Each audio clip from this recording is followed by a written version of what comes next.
This is A Different Perspective with Kevin Randle. A retired U.S. Lieutenant Colonel, Kevin Randle has been studying UFOs for nearly 50 years. Kevin has investigated some of the most famous UFO cases in the world and has been consulted for dozens of documentaries about UFOs. Considered one of the leading experts into the Roswell UFO crash of 1947, Kevin has written more than 25 books about UFOs, including the recently published Roswell in the 21st Century. Now, here's the host of A Different Perspective, Kevin Randle. And welcome to this edition of A Different Perspective. I'm Kevin Randle. First, a couple of notes. We had promised Robert Schaefer for last week, and we couldn't seem to get the connections to work. There was an internet problem at his end, and he kept dropping out of the conversation. I think in the first segment, we only did one segment. The first segment, we lost about we had about 45% of his content, and we thought that it's just not working and we'll have to do something else. I've invited Robert back for a later program, and we'll have him on to talk about all these things that from the skeptical point of view. Today, I'm joined by Don Schmitt, who I've had on the program a number of times, and I think it's a good idea to have Don on simply because I think that the audience, I think that you out there like the discussions that we have. It's not adversarial. It's not anything too radical. It's just both of us who have been around the UFO field for like 800 years are familiar with a lot of the aspects of what's going on out there, and I think the discussions help generate interest in the field and where things are going. So I invited Don on to look at some of the things that have gone on in the last few weeks. Avi Loeb and his Galileo project. I keep wanting to say Project Galileo's Galileo project. And then Jacques Vallée's book on the crash in San Antonio, New Mexico.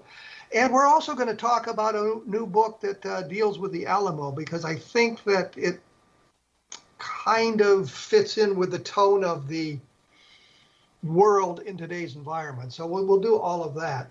So anyhow, you all know Don Schmitt. He's been around forever. He's written books on Roswell. I've written books about Roswell with him. He's written a lot of magazine articles. He's invited to conventions. He's was a member of the board at the Center for UFO Studies, and it's communicated with people all around the world about UFOs. Don Schmitt, welcome to A Different Perspective. Yes, I'm with you this afternoon with Morse code after everything else has failed. So this is. I was going to kind of ignore that. Yeah, we were as a word of explanation. I even put a shirt and tie on. Come on, I mean. I didn't. We were going to do this via Zoom with the video link up and all of that, and we couldn't, for some reason, get Don connected into the meeting, and I don't know where the problem was, where the glitch was, but it just wasn't working, so we thought we'd try Skype, and we got a message that Skype wasn't working well, so now we're on the telephone, basically. So Don is on the telephone in his home in Wisconsin, or as we call it here, Wisconsin. Yes, Wisconsin, you're right. and I'm here in Iowa. So let's start with Jacques Vallée and his book, Trinity, a great UFO crash or something. I forget the best kept secret. Yeah, best kept secret. Yeah, it was yes. a secret, all right. Have you've read the book? I take it. Well, I've perused it only because it was obviously old news to us. It was it dealt with a alleged witness, somebody that I had inadvertently met with or was introduced to after I did a lecture on Roswell in Ventura, north of L.A. I believe it was back 97. And at the time, whether it was our plains of St. Augustine, he mentioned the plains. And you and I both remember there were even areas of Lincoln County, near Corona that are even called the plains. It's just a open, flat area of land that's how the ranchers often identify such regions. But he specifically told me 1947, and he was trying to draw the connection to Roswell, and he was asking me specifically if there could have been a connection. There was no talk about it being any time different than the Roswell incident. And I would then learn thereafter that he made a similar attempt to contact Stan Friedman, the late Stan Friedman. And just as I had pretty much brushed it off, so did Stan. It didn't provide us with anything that we could move forward with. And if anything, it would have been much more to Stan's, as far as a scenario of what happened in 47 than ours. I was gonna say, if you've got another witness, an independent witness from Gerald Anderson and Barney Barnett, a third witness coming forward talking about something on the plains of San Augustine, I think I would have thought Stan would have jumped all over that. Exactly. And as it turns out, he didn't.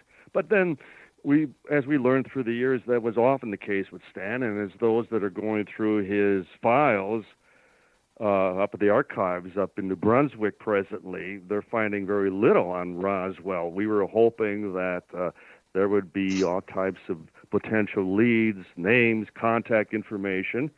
And as much as Stan, was in the public limelight more than probably all of us combined, we were hoping that there could be a wealth of such material. And sadly, so far, they're finding nothing. That he, true to our definition of the late Stan Friedman, he was not an investigator. He was not a researcher. He was an archivist.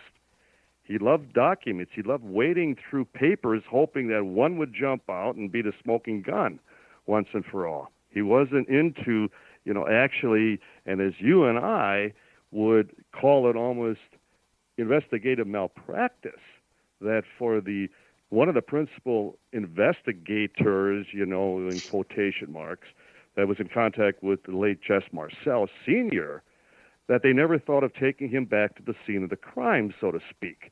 Well, let me interrupt here because there's an interesting point about that. Johnny Mann, who was a reporter for WWL TV in New Orleans, I believe. Yes, that's correct. Took Jesse Marcel back to Roswell. Right. Well, it would have been in the 80s, obviously.